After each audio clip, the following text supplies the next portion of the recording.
wabarakatuh. Halo semuanya, di sini saya Risa sebagai ketua dari kelompok 4 di hati. Kawan terganti. Yaudah ya, lanjut aja langsung ke videonya. Dadah. Halo, aku Risa. Di sini aku mau menjelaskan tentang asal-usul Kerajaan Kediri. Kediri merupakan salah satu kerajaan Hindu yang terletak di tepi Sungai Brantas, Jawa Timur. Kerajaan yang berdiri pada abad ke-12 ini merupakan bagian dari Kerajaan Mataram kuno. Raja pertamanya bernama Sriwijaya Warsa Dijaya Sata Prabu yang menamakan dirinya sebagai titisan Wisnu. Sejarah berdirinya Kerajaan Kediri diawali dengan perintah Raja Airlangga yang membagi kerajaan menjadi dua bagian, yakni Jenggala, Kahuripan, dan Panjalu Kediri yang dibatasi dengan Gunung Kawi dan Sungai Brantas. Tujuannya supaya tidak ada lagi pertikaian. Kerajaan Jenggala atau Kahuripan terdiri atas Malang dan delta Sungai Brantas dengan pelabuhan Surabaya, Rembang, dan Pasuruan. Ibu kotanya Kahuripan. Sedangkan Kerajaan Panjalu Kediri meliputi Kediri, Madiun, dan kota-kota Daha, dan ibu kotanya Daha. Kemudian pada November 1042, kedua putra Raja Airlangga memperebutkan tahta kerajaan sehingga dengan terpaksa Airlangga membelah kerajaan menjadi dua. Hasil dari perang saudara tersebut, Kerajaan Panjalu diberikan kepada Sri Samarawijaya yang pusatnya di kota Daha.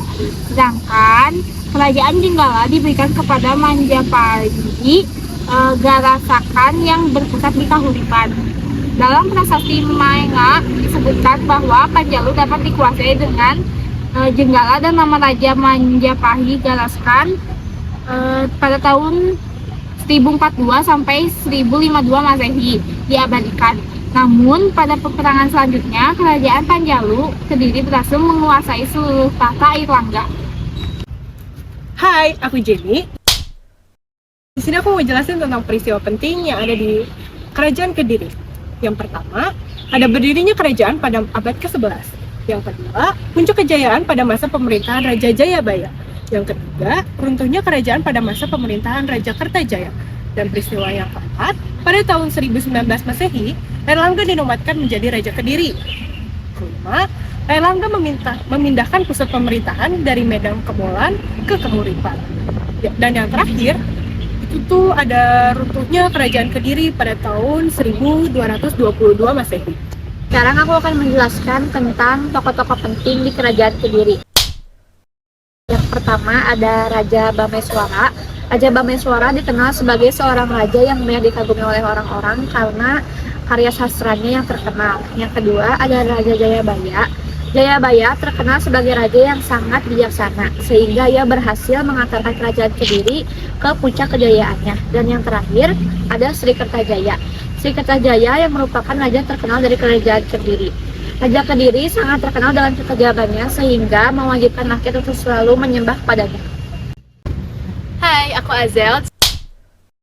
Ini aku mau jelasin ke masa kejayaan Kerajaan Kediri. Oke, jadi setelah 2 abad berdiri, Kerajaan Kediri berhasil mencapai masa kejayaannya pada masa pemerintahan Raja Jayabaya yang berkuasa pada tahun 1135 hingga 1159.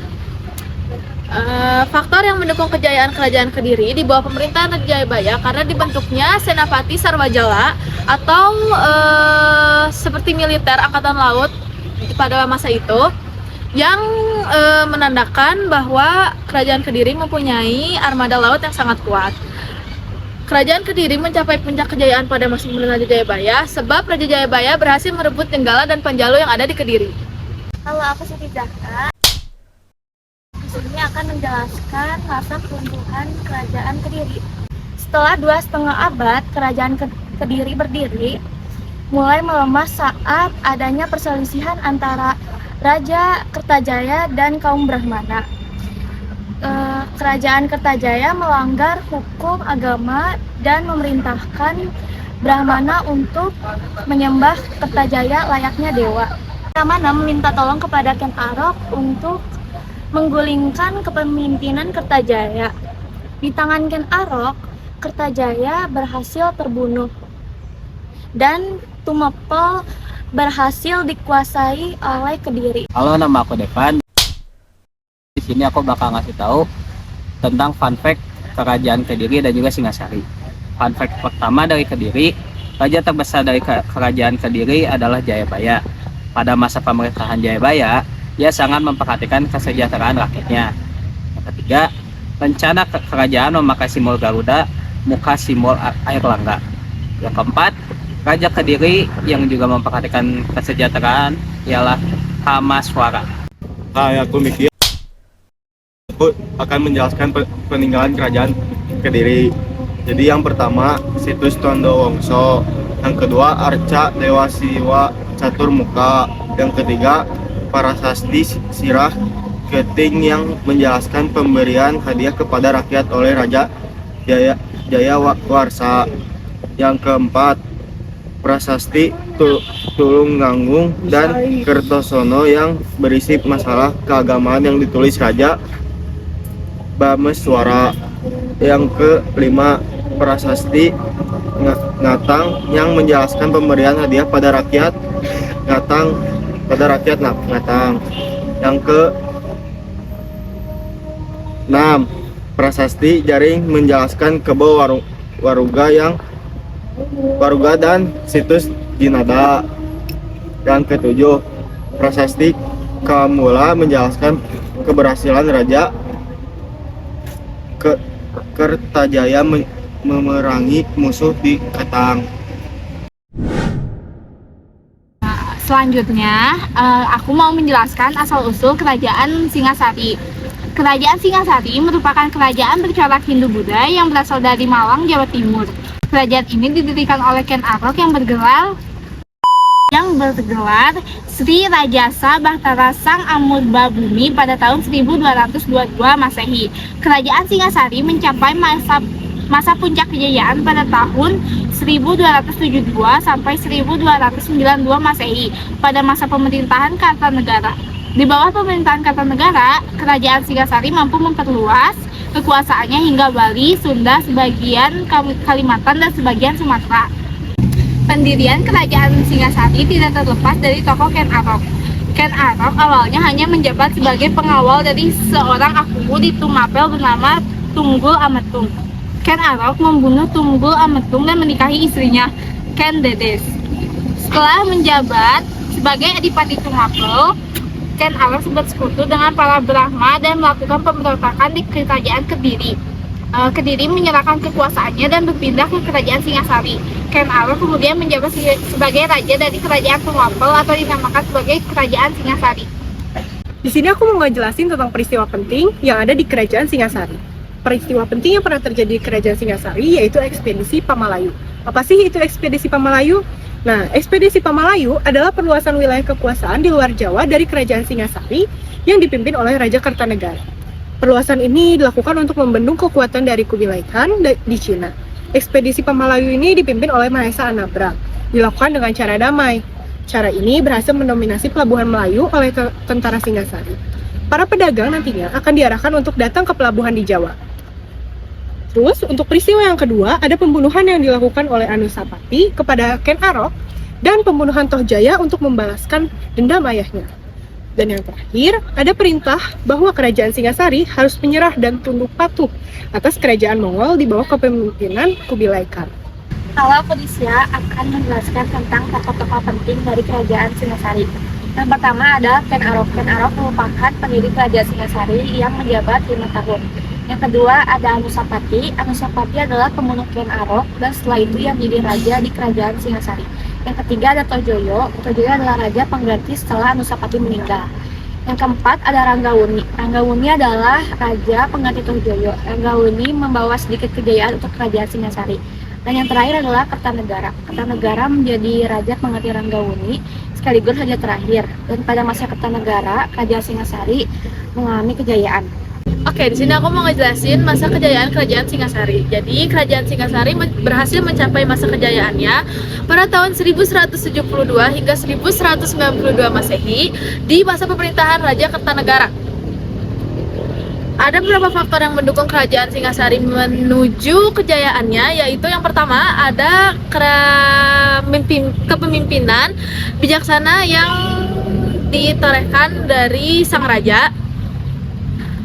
Lalu yang kedua ada struktur pemerintahan Singasari yang teratur dan kuat. Yang terakhir juga ada perkembangan yang pesat dalam perdagangan dan pelayaran yang terjadi di Singasari. Singasari mengalami keruntuhan oleh dua sebab utama, yaitu di luar negeri dan dalam negeri. Kubilai Khan menghendaki Singasari untuk menaklukkan Cina. Orang yang mengambil gelar sebagai Maharaja Diraja, tentu Kartanegara menolaknya. Penolakan itu disampaikan dengan cara menghina utusan bernama Mengci. Di tengah usaha menghadapi serangan dari Kekaisaran Mongol, tiba-tiba penguasa daerah Kediri yang bernama Jaya Katawung melakukan pemberontakan. Kartanegara telah memperhitungkannya mengambil menantu Ardhaharaja anak Jaya Watwang. Langkah Kartanegara ternyata tidak efektif. Tahun 1292, Jaya Katwang menyerbu ibu kota dan berhasil membunuh Kartanegara serta menguasai istana sehingga runtuhan kerajaan Singasari. Lalu fun fact dari Singasari sendiri ialah pendiri kerajaan Singasari ialah Ken Arok.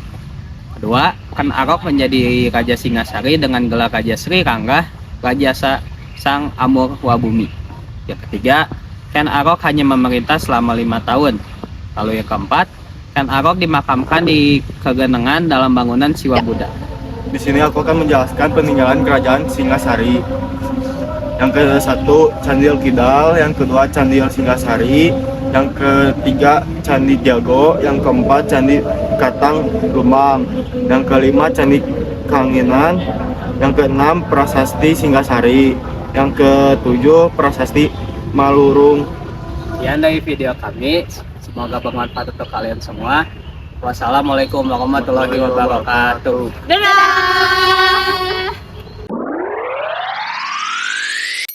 Oke, aku akan menjelaskan kerajaan.